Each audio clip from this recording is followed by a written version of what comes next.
Subscribe channel Truth.id dan aktifkan lonceng notifikasi untuk mendapatkan informasi seputar live streaming dan video khotbah terbaru. Posisi tombol subscribe berada di kanan atas channel kami dan jangan lupa nyalakan loncengnya.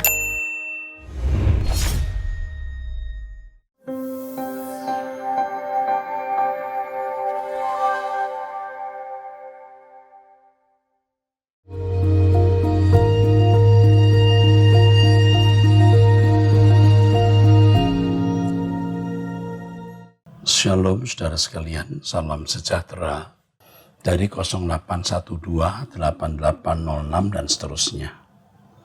Salam Pak Eras, saya pria umur 40 tahun. Saya mau bertanya mengenai karunia bernubuat.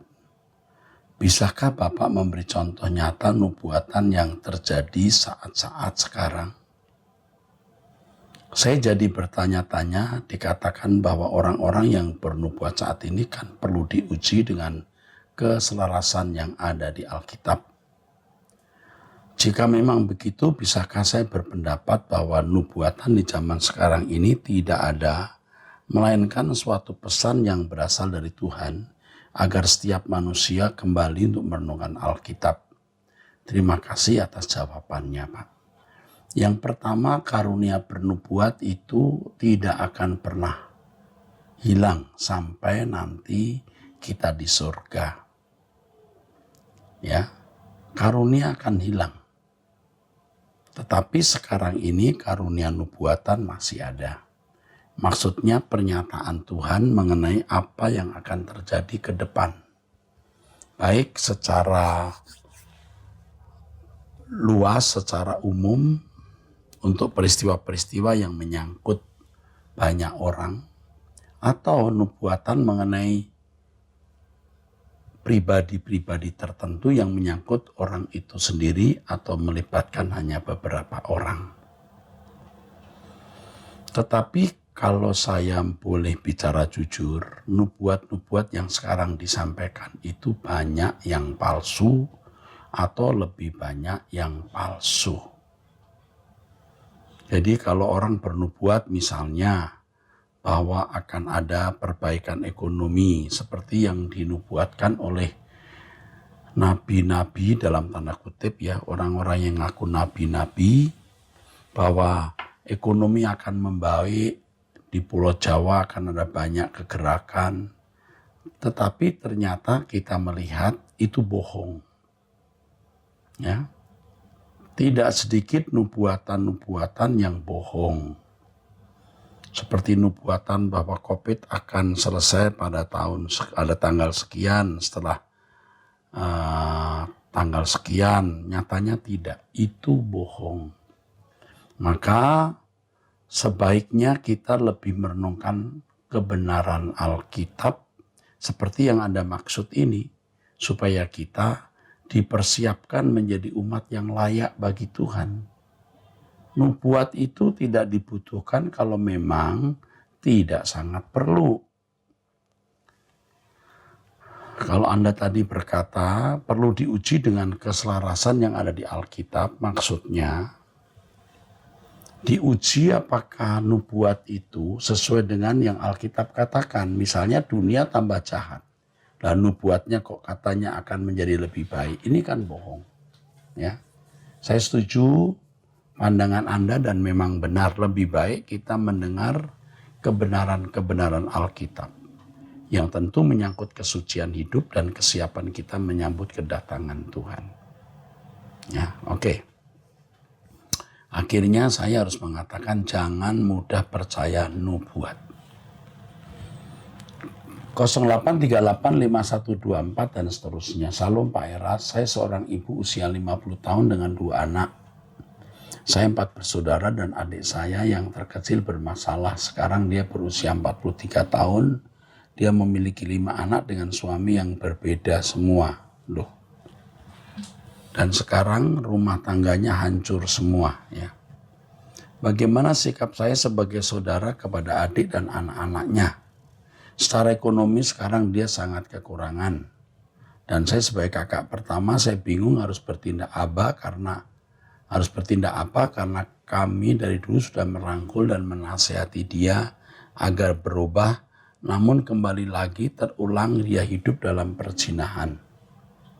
Saya kasihan kepada dua anak yang ikut dengannya karena mereka tidak ada figur orang tua dan keluarga yang sehat.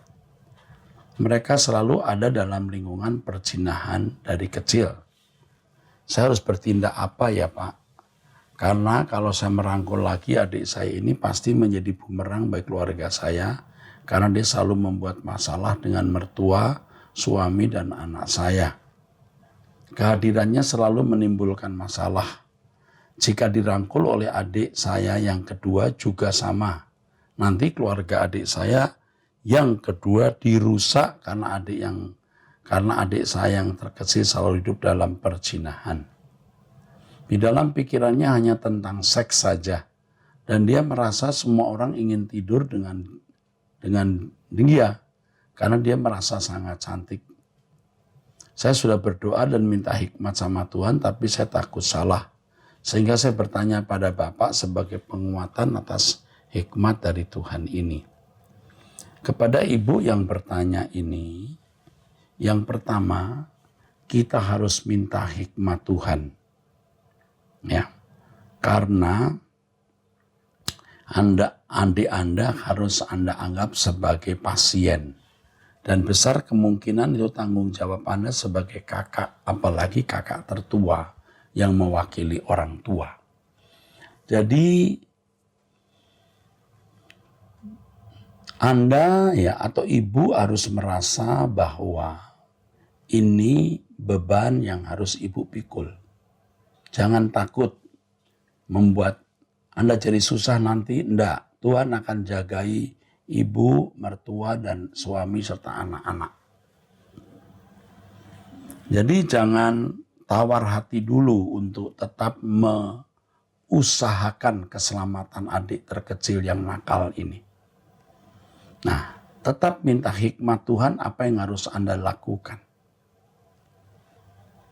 Pasti Anda lebih tahu keadaan adik Anda yang terkecil ini dan anak-anaknya.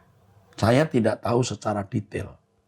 Tetapi hikmat Tuhan akan menuntun ibu bagaimana menolong dia dan anak-anaknya. Ya. Jangan karena kekesalan, kemarahan, lalu Anda menutup pintu tidak lagi mengusahakan keselamatannya.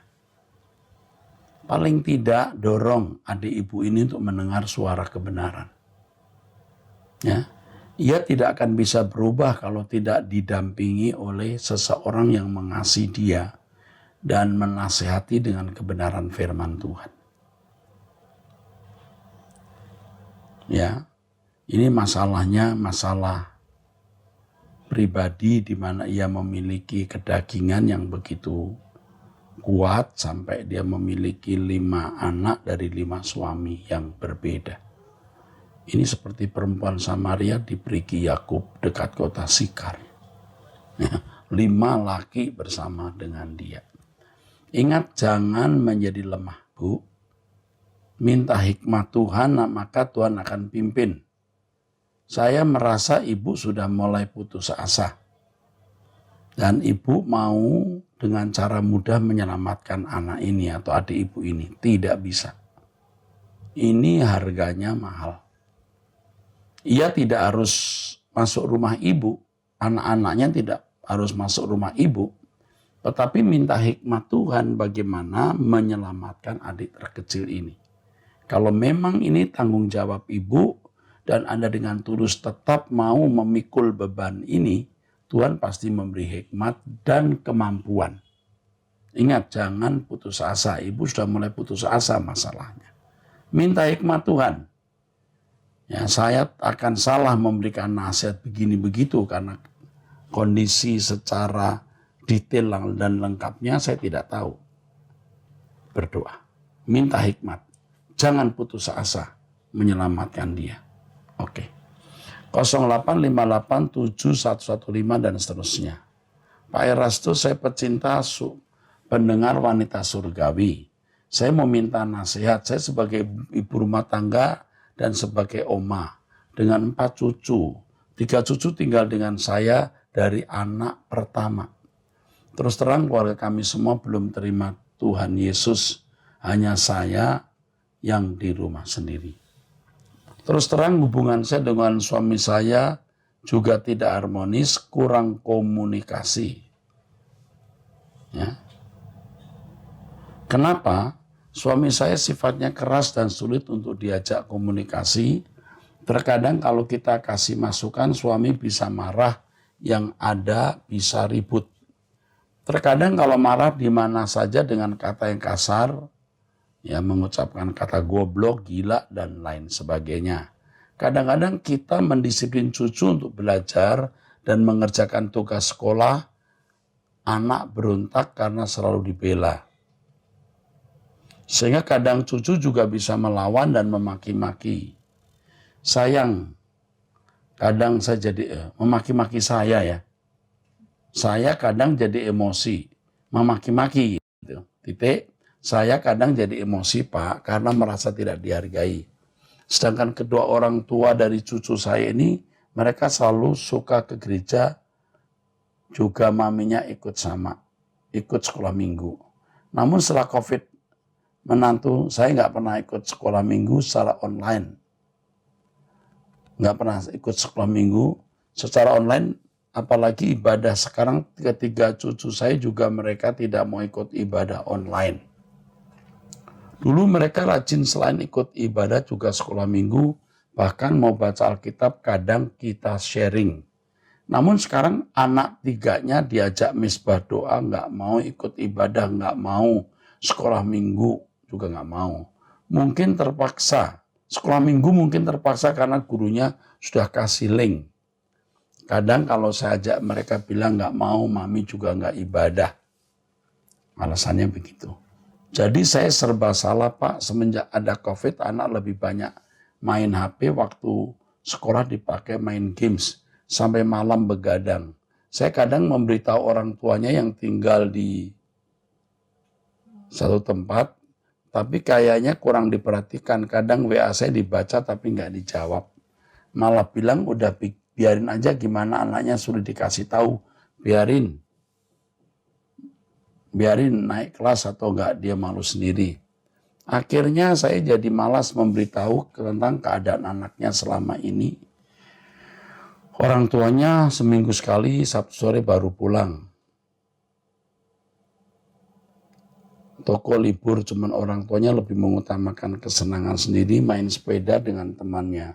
Cucu saya dibiarkan dengan saya, bahkan masalah anak yang terkecil tentang pelajaran sekolah juga saya ngurusin. Jadi ini orang tuanya tidak peduli. Ini jadi masalah rumit ya, masalah rumah tangga, masalah anak yang tidak menghargai orang tua ya saudara. Ini masalahnya rumit ya saudara. Sekarang lihat cucu memberontak semua, Pak minta nasihat. Aduh. Ini saudara-saudara yang ini sebenarnya masalahnya sudah ruwet sekali. Tetapi ibu adalah orang yang dijadikan Tuhan menjaga anak dan sekarang menjaga cucu. Bukan sekedar supaya sekolah, bukan sekedar supaya cucu bisa,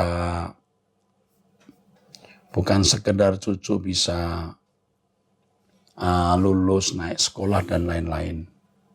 Tetapi supaya mereka jangan sampai masuk neraka.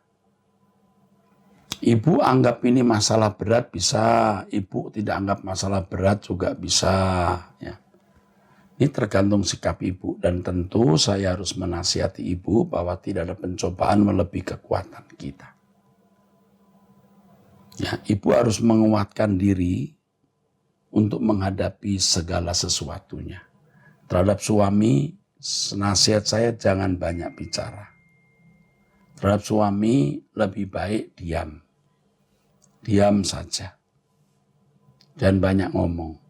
Cucu urusi semampu Anda mengurusi.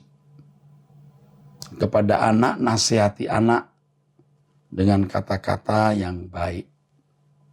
Dan saya agak tidak suka ini mendengar bagaimana Anda memberikan WA, menyampaikan pesan dia tidak membalas. Ini anak kurang ajar. Tapi Anda jangan marah. Beritahu kalau mama memberi WA, tolong dibalas. Setelah ini ibu harus fokus tetap mendengar wanita surgawi dan khotbah-khotbah saya. Ibu harus berubah total ya, menjadi wanita agung yang menjadi berkat bagi lingkungan dan siap dimuliakan bersama Yesus. Ini vaksinnya cuma satu, langit baru, bumi baru. Dan ibu hidup benar di hadapan Allah, itu saja. Lalu jalani hidup. Semampu kita lakukan, tentu semaksimalnya. Setelah itu di luar kemampuan kita serahkan kepada Tuhan. Ya, jangan menjadi lemah. Ya. Saya kira nasihat saya hanya begini saja. Dan saya tambahkan ibu harus punya waktu untuk berdiam diri di kaki Tuhan. Minta hikmat Tuhan dalam menghadapi segala sesuatunya. Jika ibu bisa jam 5 pagi berdoa bersama saya. Ya, setiap pagi jam 5 waktu Indonesia Barat. Selamat berjuang Bu dan jadi berkat dalam suasana kacau itu. Dan ibu tetap menjadi pemenang nanti. Ibu ditaruh menjadi penjaga bagi mereka. Selamat berjuang dan perjuangan ibu tidak akan sia-sia. Diingat Tuhan dalam kekekalan. Ya. Saudara sekalian, saya akan bacakan pertanyaan berikut ya saudaraku.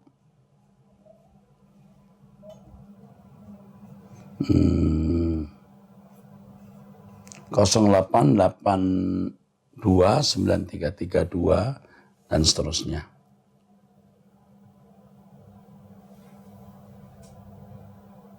Oke, ada yang pribadi sehingga tidak perlu saya jelaskan.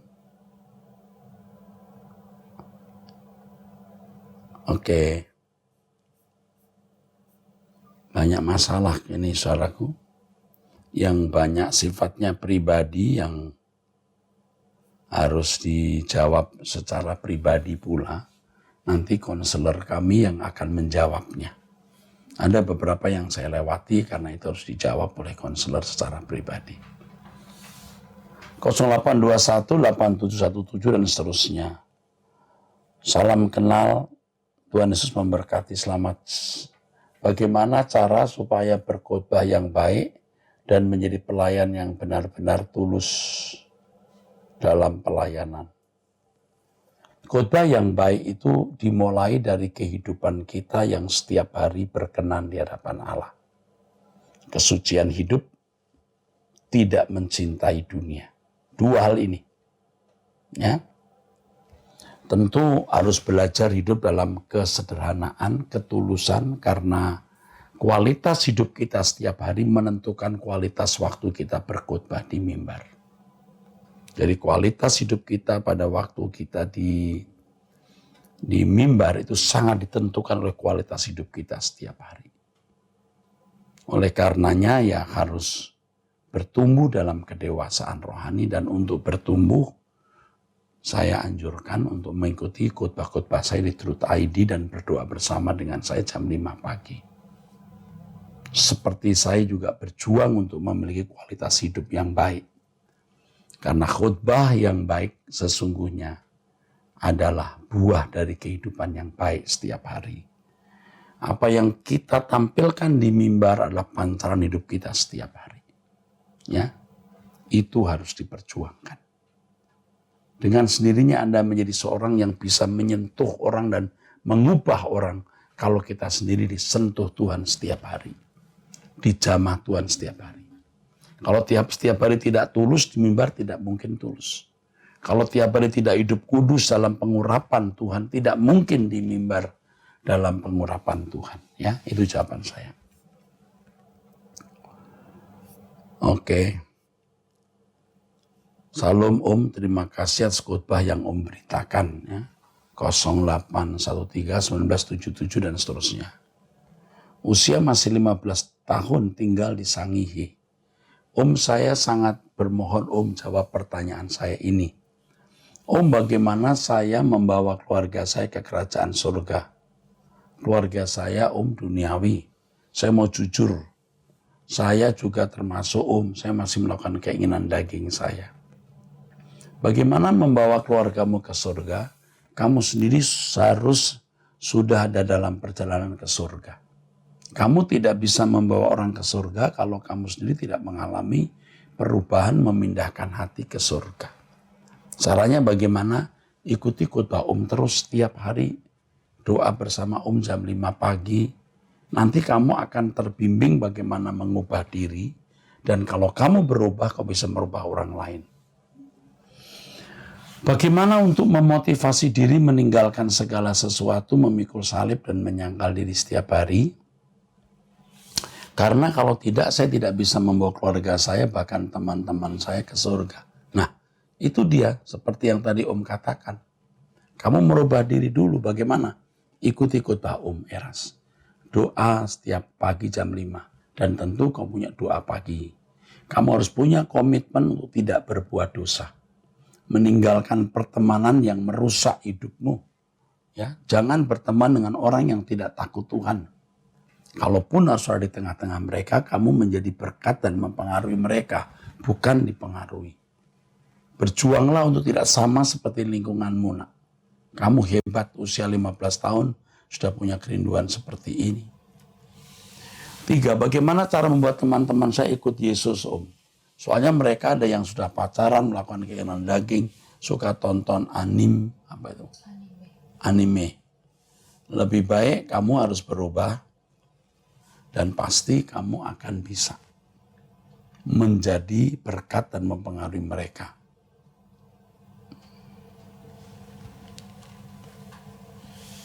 Mohon balas chat ini ya Om. Oke. Tuhan akan memberkati kamu. Apakah salah kalau saya buat channel YouTube tentang tips belajar dan self development dan hal yang informatif lainnya? Oh bagus. Kalau itu memberkati orang, kamu harus buat. Kamu lakukan itu. Ya. Oke. Salam Pak Eras dari 0821 1634 dan seterusnya. Saya wanita umur 61 tahun. Saya suka khotbahnya Bapak. Saya pernah satu kali ke gereja GBI. Nah, di situ sebelum firman Bapak Pendeta mengundang jemaat ke depan, didoain, saya pun ikut ke depan. Itu orang yang didoain itu pada tergeletak. Tapi giliran saya didoain nggak bisa jatuh. Ada kuasa apa? Ya bisa saja mereka dijamah Roh Kudus dan jatuh. Atau bisa saja menjadi kebiasaan kalau ditumpangin tangan mesti jatuh biar kelihatan diurapi. Saya tidak mengatakan yang jatuh pasti dibuat-buat. Bisa karena Roh Kudus, tetapi banyak orang yang lebih dibuat-buat. Secara psikologi. Kamu tidak jatuh, ya maaf saya ibu tidak jatuh, enggak masalah. Banyak orang jatuh diurapi tetapi tidak mengalami perubahan. Dan itu percuma. Untuk apa?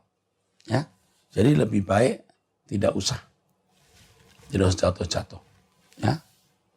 Dulu saya mendoakan orang jatuh. Dan itu dalam jarak yang jauh. Dan benar-benar itu pekerjaan Roh Kudus. Tapi lama-lama saya melihat orang menjatuhkan diri. Dan saya tidak pernah lakukan lagi itu. Tidak perlu. Ya. Jadi pada waktu saya mendoakan orang jatuh, pada waktu itu yaitu tahun 19 itu belum model orang-orang jatuh ini. Saya sudah mendoakan orang jatuh. Benar. Juga pada waktu retreat tahun 1982. Saya masih muda sekali. Belum menikah. Ya retreat di luar kota waktu itu di Megamendung seingat saya. Tapi setelah ini saya kira kita lebih baik fokus kebenaran firman Tuhan yang membuat kita dikuduskan menjadi orang-orang yang berkenan di hadapan Allah. Oke, 08135337 dan seterusnya. Salam Pak Pendeta Erastus, sang terkasih, saya wanita usia 35 tahun. Terima kasih banyak Pak telah mengubah hidup saya lewat semua khotbah yang Bapak sampaikan. Jika tanpa kerja keras Bapak untuk memberitakan Injil yang murni, mungkin saya mati akan masuk neraka karena saya tidak tahu bagaimana hidup yang benar di hadapan Tuhan. Saya telah banyak diubahkan Pak, saya juga rindu seluruh keluargaku ikut diubahkan, khususnya mamaku yang telah masuk usia indah 70 tahun, tapi masih terikat dengan pemikiran duniawi. Mamaku orangnya sangat baik, tapi sering karena pemikiran yang masih melekat dengan hal-hal duniawi, seperti masih khawatir, takut, cemas, yang berlebihan tentang masalah-masalah dalam dunia ini, membuat mamaku seolah-olah tidak mengenal Tuhan. Saya tahu betul mamaku susah melepaskan semua pemikiran itu, karena selama mamaku hidup sering mengalami perjalanan hidup yang sangat sulit. Jadi terbentuklah pola pikir yang duniawi itu. Saya menjadi takut kalau mamaku pulang, mamaku tidak dikenal Tuhan. Saya takut mamaku tertolak dan menjadi binasa. Saya sering menangis, membayangkan jika mamaku pulang, tapi mamaku tidak pulang ke surga. Ngeri banget, Pak. Saya juga sering berdoa supaya mamaku dijamah Roh Kudus, supaya pemikiran dan hatinya yang masih duniawi diubahkan. Dan mamaku bisa menemukan kebenaran firman Tuhan yang murni, yang dapat merubah pola pikir mamaku. Seperti saya yang telah diubahkan oleh kebenaran firman Tuhan yang telah saya dapatkan. Saya sudah sering coba sampaikan kebenaran firman kepada mamaku, tapi karena tutur bicaraku yang masih belum pasti, belum fasih dalam berkata-kata, sering gak dapat diterima sama mamaku. Mau saya kirimkan khotbah-khotbahnya Pak Eras di kampung, mamaku sinyalnya gak lancar. Apa yang bisa saya lakukan ya Pak, supaya sebelum mamaku pulang, mamaku telah mengenal Tuhan dengan benar, dan mamaku nanti pulang ke rumah Bapak di surga, bukan ke tempat lain. Terima kasih Pak Eras, Tuhan berkati. Yang pertama, kepada wanita usia 35 tahun ini, jangan mengenakan ukuran bajumu ke mama. Kamu belajar firman Tuhan sudah cukup, mengerti apa artinya tidak boleh khawatir dan lain-lain. Tapi mamamu kan belum. Mamamu tidak setangguh kamu. Ya. Adapun kalau mamamu masih khawatir, cemas, dalam ukuran orang yang tidak mengenal kebenaran itu bisa dimengerti. Jadi kalau mamamu kamu katakan duniawi, itu mungkin kurang tepat. Duniawi itu orang yang materialistis. Jadi mami hanya tidak dewasa, tidak matang. Tapi kalau dia baik, ya, dia tidak menyakiti, tidak melukai orang, walaupun tidak sempurna, dia masih bisa masuk surga sebagai anggota masyarakat. Lalu apa yang harus kamu lakukan? Jadilah kekasih Tuhan.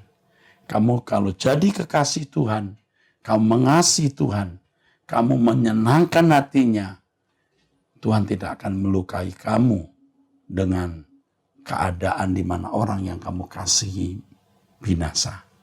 Kalau kau mengasihi Tuhan dengan benar, Tuhan mengasihi orang yang kau kasihi. Dan akhirnya doakan mamamu. Dengan teduh, serahkan ke dalam tangan Tuhan. Oke, Tuhan memberkati, sampai jumpa.